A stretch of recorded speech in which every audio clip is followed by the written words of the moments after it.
Okay, so next method na tayo, which is si Jacobi method. So, sa Jacobi method, meron tayong steps para ma-solve yung mga values ni W, X, Y, Z. So, for the first step, you have to arrange the equations. Next is to check for diagonal dominance. Third is to derive the equation for W, X, Y, and Z. And then fourth, compute for first iteration. Step 5, compute the next iterations. And step 6 is to repeat until convergence. So, start na tayo sa example for Jacobi method. Okay, so since tapos na natin si Gauss-Jordan method and si Cramer's rule, ang next naman natin is si Jacobi method.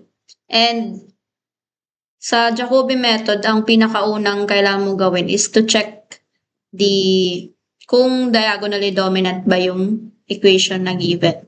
So, same example tayo dito. Same doon sa example sa Gauss-Jordan and Cramer's rule.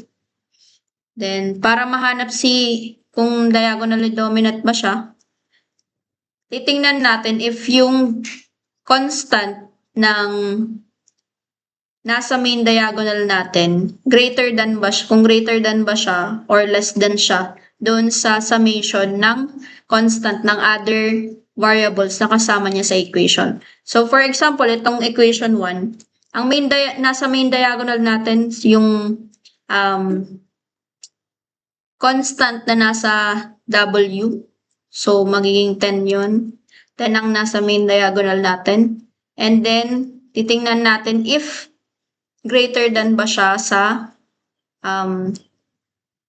constant, summation ng constant ng X and Y. So, meron daw isang -1 na X and then dalawang Y. So, pag pinagano natin, summation yun, meron lang isa na constant ang matitira. So, therefore, since mas greater than si 10 sa 1, ibig sabihin, diagonally dominant si equation 1.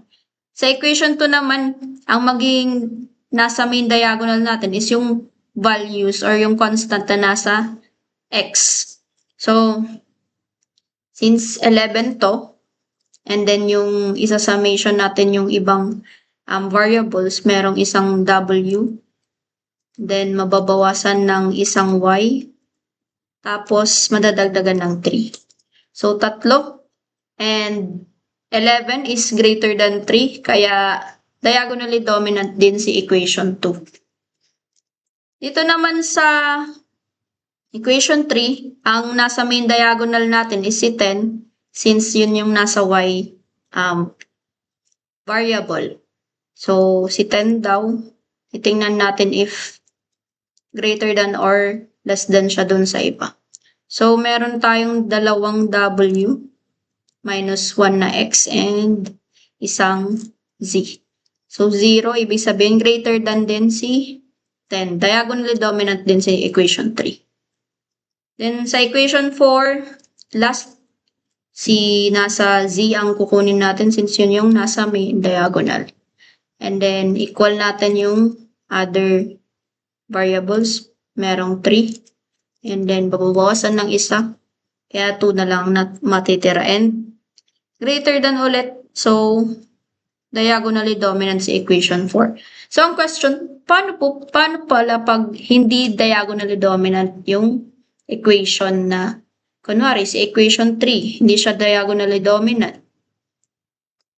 Ang gagawin mo, i-interchange mo lang yung equation na yun. Kunwari, dito sa equation 4, hindi rin siya diagonally dominant, and then sa equation 3, hindi rin diagonally dominant. Pwede mo siyang i-interchange para maging diagonally dominant siya. So, ganun lang naman. So, ang next step natin is mag-derive ng equation para mahanap si W, X, Y, and Z. So, para mahanap yon, ang gagawin natin, start tayo sa W, si negative X plus 2y, lilipat natin sa kabila. So, magiging 6 plus x minus 2y. Then, i-divide natin siya by 10 since yun yung nasa constant ni w. And then, wag natin kalimutang maglagay ng parenthesis. Next, si y naman I mean x. Para makuha si x, gagawin mo, lilipat mo sa kabila si w, y, and 3. So, magiging 25 minus w plus y minus 3z. And then, di-divide natin siya by yung value ni x, yung constant niya is 11. Si y naman, si negative 11, i-minus natin si 2w plus x, then plus z. Then, i-divide natin siya by yung constant nun ni y na 10. Last, si z. Si z naman makukuha natin by ilipat natin si 3x and y dito sa kabila. And then divide by 8. So, 15 minus 3x plus y parenthesis pala. Palagi nakakalimutan. Huwag nyo yun kalimutan si parenthesis ha. And then divided by si constant ni z, which is 8. So yun, nakaderive na tayo ng equation to find w, x, y, and z. Proceed na tayo sa iteration. So for initial values, let's say 0 lahat to. So for our first iteration, gagawin natin, i-apply lang natin yung formula. So for w, have 6 plus cx minus 2 times cy, close parenthesis, divided by 10. Then si x naman, we have 25 minus si w plus si y minus 3 ni z. Lagyan natin ng parenthesis para maganda. 11. Then next equals negative 11 minus 2 ni w, close parenthesis, plus cx plus cz, then close, divided by 10. Next, cz naman, 15 minus 3 times cx plus cy. Then close parenthesis, divided by 8. Enter. Then sa pangalawang iteration, ang gagawin natin, same lang din. We have 6 plus x minus 2 ni y divided by 10. Enter. Then, next, 25 minus cw plus cy minus 3 ni z. Then divide 11. Proceed tayo sa y. negative 11 minus 2 times C W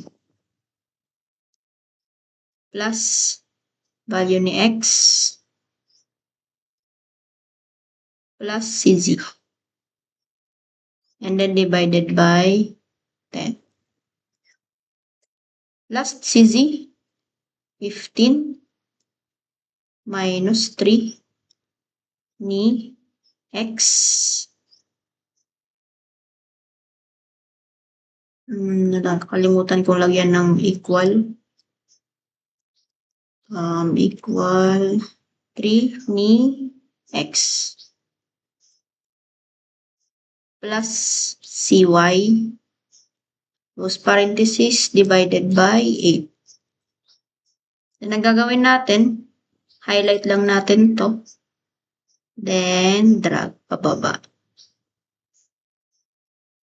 Then, yun na yung magiging third, fourth, fifth, and sixth iteration natin. So, as you can see, dito sa may pinakababa, yun na yung magiging value natin for W, X, Y, and Z. So, pwede natin siya i-compare sa Cramer's rule, yung nakuha natin sa Cramer's rule. So, dito sa Cramer's rule, yung nakuha natin for W is 0.98168. Sa Jacobi method, 0.984407. So, meron pa ring difference. And 1.798775 for X. Ito naman is 1.799588. So, meron pa ring difference. So, yun yung for Jacobi method.